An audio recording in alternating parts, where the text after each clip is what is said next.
नमस्कार, IBC 24 देख रहे हैं आप। आपके साथ मैं हूं दीपक मिश्रा। चलिए शुरुआत करते हैं खबरों के साथ इस बुलेटिन की। पहले नजर डाल लेते हैं इस वक्त की प्रमुख हेडलाइंस पर।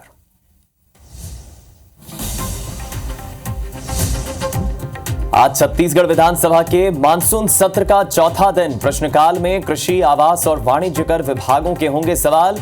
CGMSC से हुई दवा और उपकरणों की खरीदी का गूंजेगा मुद्दा। आज रायपुर में एक पेड़ मां के नाम अभियान कार्यक्रम। विधानसभा आवासीय परिसर में पौधारोपण करेंगे CM विष्णुदेव साय। रमन सिंह और कैबिनेट मंत्री भी होंगे शामिल। छत्तीसगढ़ में बड़ा प्रशासनिक फेरबदल। राज्य प्रशासनिक सेवा के 26 अधिकारियों का तबादला। उप सचिव और अपर सचिव स्तर के अधिकारियों का ट्रांसफर। विधानसभा में गृह मंत्री ने पुलिस ट्रांसफर को लेकर की बड़ी घोषणा। ट्रांसफर योग्य अधिकारी कर्मचारी करेंगे ऑनलाइन आवेदन। घर तक पहुंचाया जाएगा ट्रांसफर आदेश। रायपुर शूटआउट में पुलिस को एक और सफलता। शूटरों के खाते में पैसा जमा करने वाला पंजाब से गिरफ्तार। दोनों शूटरों के खाते में डलवाए थे सुपारी के पैसे।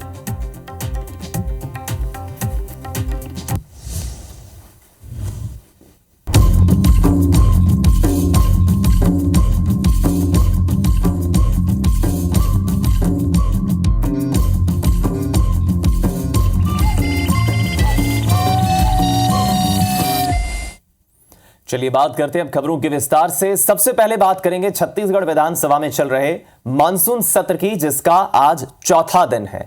आज प्रश्नकाल में कृषि, आवास विभागों के सवाल जवाब होंगे।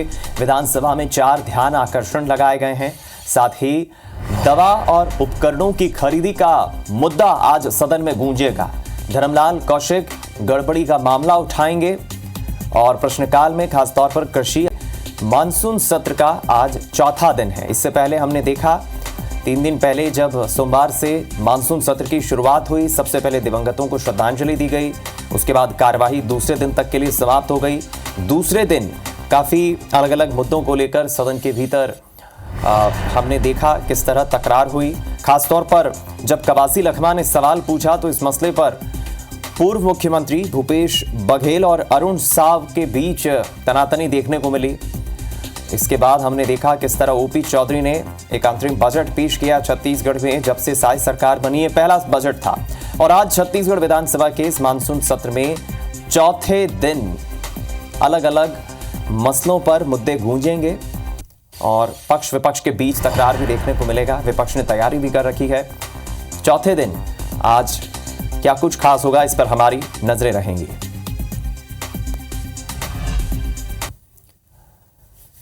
तो छत्तीसगढ़ विधानसभा के मानसून सत्र के तीसरे दिन प्रदेश में कानून व्यवस्था को लेकर विपक्ष ने स्थगन प्रस्ताव लाया, जिसे स्वीकार नहीं किया गया। लेकिन चर्चा के दौरान सत्ता पक्ष और विपक्ष एक दूसरे पर काफी हमलावर हुए। नेता प्रतिपक्ष चरणदास महंत ने अपराधों के आंकड़े गिनाते हुए अपराधियों को पुलिस संरक्षण मिलने का आरोप लगाया। वहीं पूर्व मंत्री अनिला भेड़िया ने कहा कि छत्तीसगढ़ में महिलाएं, बेटियां सुरक्षित नहीं है। वहीं विधायक उमेश पटेल ने राज्य में पुलिस और खुफिया तंत्र फेल होने की बात कही। इन सब आरोपों के जवाब देते हुए गृह मंत्री विजय शर्मा ने आंकड़े जारी करते हुए बताया कि कांग्रेस सरकार के साल 2021 में 9,130 घटनाएं घटी, 2022 में 11,079 घटनाएं, तो साल 2023 में 9,361 घटनाएं हुई। वहीं हमारी सरकार की 6 महीने में सिर्फ 9,037 घटनाएं हुई। कांग्रेस सरकार में तो कई ऐसे मामले हैं जिस पर कार्रवाई नहीं होती थी। बलौदाबाजार जैसी घटना नहीं होनी चाहिए, लेकिन इसकी जांच हो रही है और उसके बाद हम उस पर भी कार्रवाई करेंगे।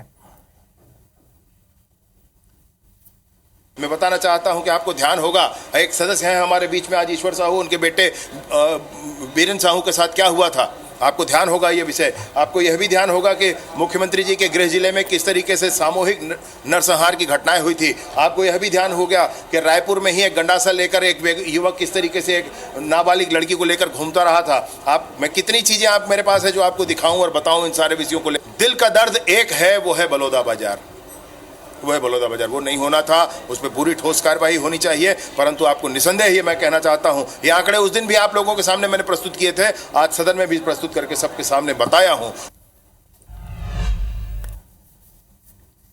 बढ़ते अगली खबर की ओर। नक्सल क्षेत्र में ड्यूटी पर तैनात पुलिस जवानों और अधिकारियों के लिए बड़ी खबर है। प्रदेश के गृह मंत्री विजय शर्मा ने सदन में कहा है कि सरकार ट्रांसफर सिस्टम पर काम कर रही है और बहुत जल्द ऑनलाइन प्लेटफॉर्म तैयार होगा और क्राइटेरिया पूरी करने वाले जवानों और अधिकारियों का नक्सल प्रभावित क्षेत्र से ट्रांसफर ऑटोमेटिकली होगा। इसके लिए किसी नेता, किसी अधिकारी के चक्कर नहीं काटने होंगे। दरअसल प्रश्नकाल के दौरान विधायक सावित्री मंडावी ने यह मुद्दा उठाया था। माननीय अध्यक्ष महोदय, माननीय विष्णुदेव साय जी के नेतृत्व में, उनके मार्गदर्शन में एक अच्छी कार्य योजना इस पर और बन रही है। वो शीघ्र आपके यहाँ सामने आएगी, जिसमें जो योग्य हो जाएंगे वो ऑनलाइन आवेदन कर पाएंगे। किसी नेता या किसी अधिकारी के दरवाजे जाकर खड़े होने की आवश्यकता नहीं होगी और उनका स्थानांतरण आदेश उनके घर पहुंच जाएगा। ये व्यवस्था की जा रही है। केंद्रीय आम बजट में रेलवे को मिले बजट पर रेल मंत्री अश्विनी वैष्णव ने बुधवार को जानकारी साझा की और इस दौरान वो वीडियो कॉन्फ्रेंसिंग के जरिए देश के सभी रेलवे जोन से जुड़े और राज्यवार बजट की उन्होंने जानकारी दी। उन्होंने इस दौरान कहा कि मोदी सरकार 3.0 रेल विकास को लेकर देश में बड़ा काम करने जा रही है। रेल मंत्री अश्विनी वैष्णव ने छत्तीसगढ़ के रेल बजट का जिक्र करते हुए बताया कि इस बार छत्तीसगढ़ को 6,922 करोड़ का ऐतिहासिक बजट मिला है। इसके साथ ही उन्होंने छत्तीसगढ़ की रेल परियोजनाओं पर बात करते हुए स्टेशनों के कायाकल्प, जनरल कोच के मैन्युफैक्चरिंग की बात कही। इसके साथ ही उन्होंने छत्तीसगढ़ में ट्रेनों के कैंसिलेशन पर बड़े प्रोजेक्ट्स चलाने का कारण बताया और जनता को कम समस्या हो, इसके लिए सभी जोन के अधिकारियों को निर्देश दिए।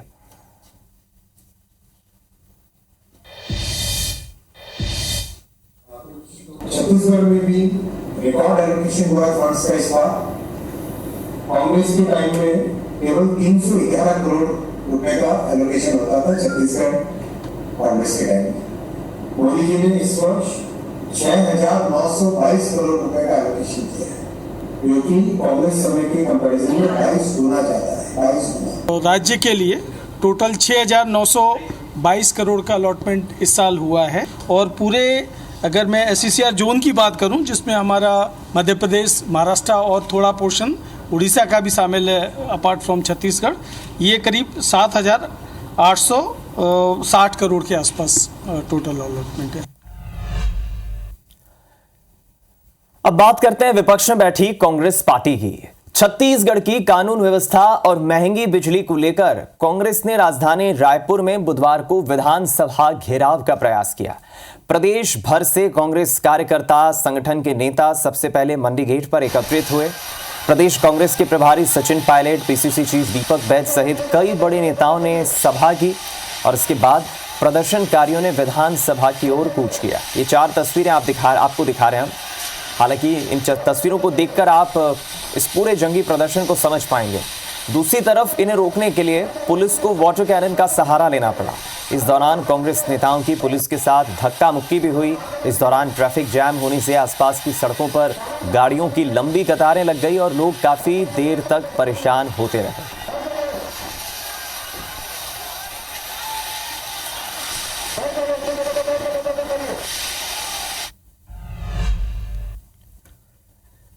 रायपुर में कांग्रेस ने लॉ एंड ऑर्डर और बिजली की दरों को लेकर विधानसभा घेराव की कोशिश की। इस दौरान रायपुर के महापौर एजाज ढेबर की हरकत का एक वीडियो सोशल मीडिया पर वायरल हो रहा है, जिसमें वो पुलिस कर्मियों के साथ धक्का मुक्की करते नजर आ रहे हैं।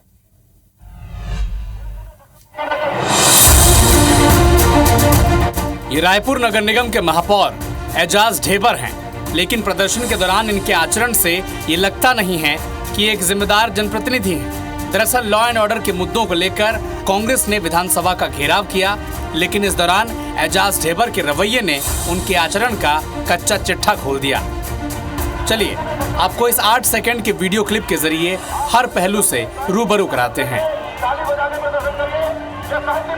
लॉ एंड ऑर्डर के नाम पर प्रदर्शन करने निकले रायपुर के मेयर एजाज ढेबर प्रदर्शन के दौरान लॉ एंड ऑर्डर संभाल रहे पुलिस कर्मियों से ही भिड़ गए।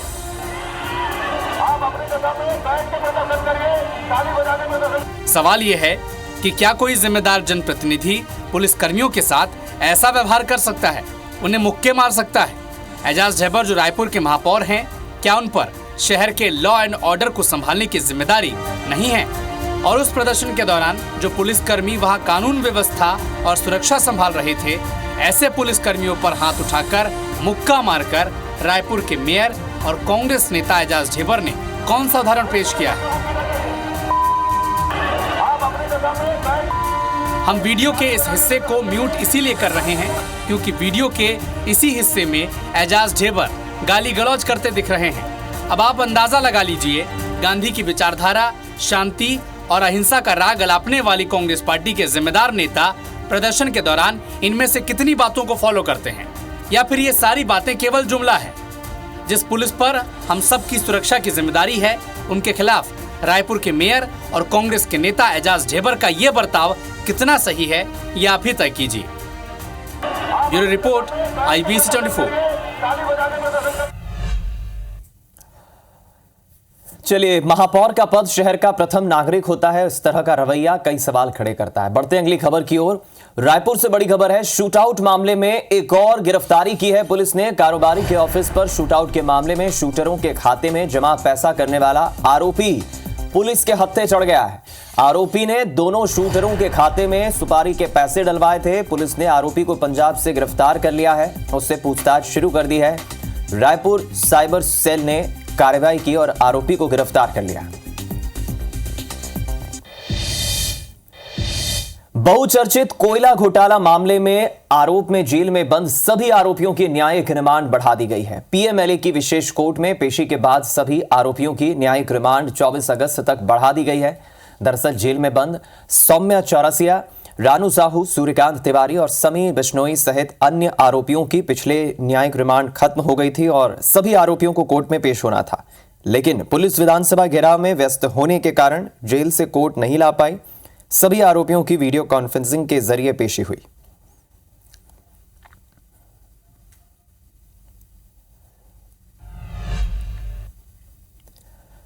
इधर खबर बिलासपुर से है, जहां पुलिस ने 7 आरोपियों को गिरफ्तार किया है। दहशत फैलाने वाले 7 आरोपियों को पुलिस ने पकड़ा है। तखतपुर क्षेत्र में गुंडागर्दी कर ये दहशत फैला रहे थे, लोगों में डर का माहौल बनाने की ये कोशिश कर रहे थे। 19 जुलाई को क्षेत्र के लोगों ने इनके खिलाफ शिकायत भी की थी, केस दर्ज कराया था, जिसके बाद पुलिस ने एक्शन लिया। तखतपुर पुलिस ने कार्रवाई की और इन सभी को गिरफ्तार कर लिया। ये धौंस जमा रहे थे, दहशत फैला रहे थे।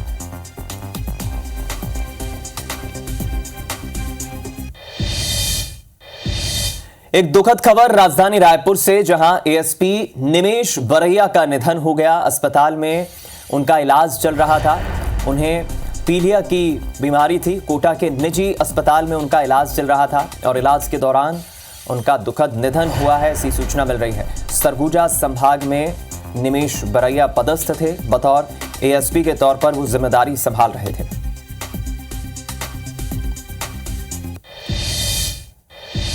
छत्तीसगढ़ के कई जिलों में झमाझम बारिश हो रही है और बारिश इतनी हो रही है कि बाढ़ जैसे हालात कई जगह बन गए हैं। जनजीवन पूरी तरह अस्त व्यस्त हो गया है और हम आपको इसी से जुड़ी 4 तस्वीरें दिखाते हैं। ये तस्वीरें देखिए जरा।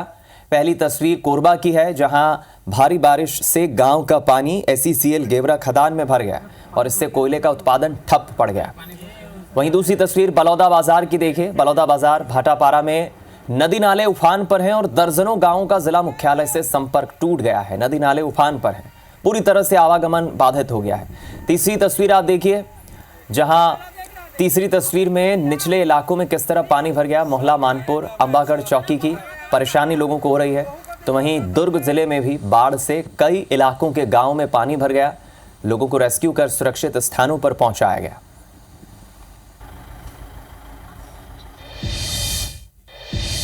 रायगढ़ शहर में यातायात का दबाव कम करने और थोक कारोबारियों को शहर से बाहर शिफ्ट करने के लिए बनाई गई ट्रांसपोर्ट नगर की योजना 7 साल बाद भी ट्रैक पर नहीं आ पाई है। नगर निगम ने योजना के तहत 15 करोड़ रुपए खर्च कर दुकानों के साथ गोडाउन और पार्किंग का निर्माण कराया था, लेकिन बुनियादी सुविधाएं मुहैया नहीं होने और मार्केट डेवलप नहीं होने के चलते कारोबारियों ने TP नगर में शिफ्ट होने में दिलचस्पी नहीं दिखाई। अब इसके चलते करोड़ों रुपए खर्च कर बनाया गया ट्रांसपोर्ट नगर बसने से पहले ही उजड़ गया। ट्रांसपोर्ट नगर को संवारने की बजाय निगम ने यहां पार्किंग के एक हिस्से को ट्रेचिंग ग्राउंड बना दिया। इस पर जहां विपक्ष में बैठी बीजेपी सवाल उठा रही है और नगर निगम सरकार पर करोड़ों रुपए की बर्बादी का आरोप लगा रही है, तो वहीं निगम के अधिकारी ट्रांसपोर्ट नगर को सर्व सुविधा युक्त बनाकर बसाने की बात कह रहे हैं।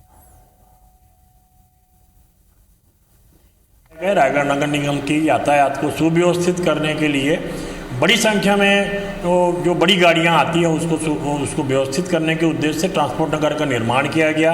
दुर्भाग्य से कांग्रेस की सरकार ने ट्रांसपोर्ट नगर की सुध नहीं लिया, जिससे कि आम नागरिकों को और यातायात की पूरी व्यवस्था चौपट हो गई है। ट्रांसपोर्ट नगर में डंपिंग यार्ड बना दिया गया, कचरों का ढेर लगा दिया गया है। नगर निगम द्वारा ट्रांसपोर्ट नगर में जो दुकानें हैं और जो सड़क नाली की व्यवस्था है उसको व्यवस्थित रूप से करने के लिए आर्किटेक्टों को निरीक्षण करने का निर्देश दिया गया है। निश्चित रूप से नगर निगम द्वारा एक अथक प्रयास किया जा रहा है कि ट्रांसपोर्ट नगर में जो व्यवस्था है उसको दूर करके एक नए स्वरूप के रूप में उसको परिवर्तन कर लोगों को उस सुविधा के साथ उसको सौंपेंगे।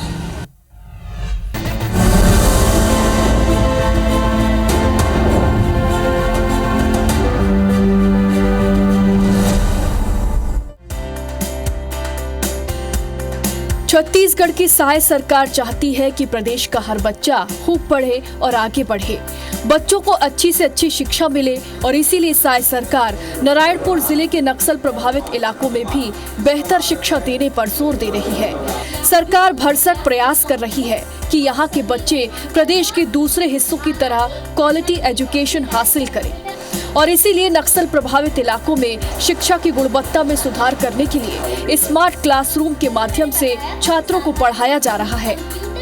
ये तकनीकी साधन छात्रों के लिए नया है, लेकिन बहुत आसान भी है और यही वजह है कि छात्र छात्राएं स्मार्ट एजुकेशन को पसंद कर रहे हैं। खास बात है कि हमारे स्कूल में वोकेशनल कोर्स की सुविधा है, जिसमें हमें बहुत लाभ होता है। यहाँ पे टेक्नोलॉजी के बारे में बताया जाता है और रोज़गार के बारे में भी बताया जाता है कि आगे चल के हमको अपना फ्यूचर कैसे करना है। हमें मतलब स्मार्ट क्लासेस से सिखाया जाता है और हमें पहले से बहुत खुशी मिल रही है कि हमारे स्कूल में बस सुविधा उपलब्ध है, बाकी स्कूल में अभी उपलब्ध नहीं है। शिक्षकों का कहना है कि उन्हें भी स्मार्ट क्लास के माध्यम से बच्चों को पढ़ाने में बहुत ही आसानी हो रही है। बदले जमाने के साथ जिले में स्मार्ट एजुकेशन की सुविधा उपलब्ध कराने के लिए नए ऑनलाइन पोर्टल की शुरुआत भी की गई है। इन पोर्टल के माध्यम से छात्रों को कई शिक्षा सेवाएं और पाठ्यक्रम अवेलेबल किए जा रहे हैं, जिससे उनकी शिक्षा में तेज गति से सुधार हो रहा है। वहीं जिला शिक्षा अधिकारी का कहना है कि हमारा प्रयास है कि हर एक छात्र तक बेहतर शिक्षा की सुविधा पहुंचे। डिजिटलाइजेशन में जो कि हमारे वर्तमान मुख्यमंत्री जो हैं ये बहुत ही अच्छा इसकी सुविधा दिए हुए हैं और नीति आयोग के माध्यम से भी देखा जाए तो हमारे जो मोदी सरकार हैं वो भी अपना भरपूर योगदान दे रहे हैं ताकि सतत विकास ये हो रहा और हम आगे बढ़ सकें।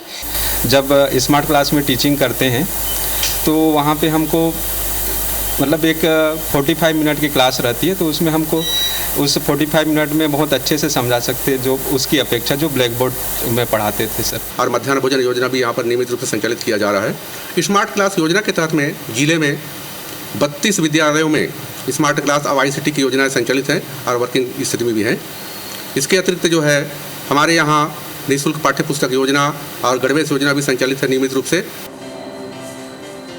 नक्सल प्रभावित इलाकों में विष्णुदेव साय सरकार शिक्षा के क्षेत्र में छात्र छात्राओं के लिए बेहतर भविष्य गढ़ने का प्रयास लगातार कर रही है। स्मार्ट क्लास यहाँ के बच्चों के लिए भले ही नया है, लेकिन डिजिटल युग में उनके भविष्य के लिए सार्थक साबित होगी।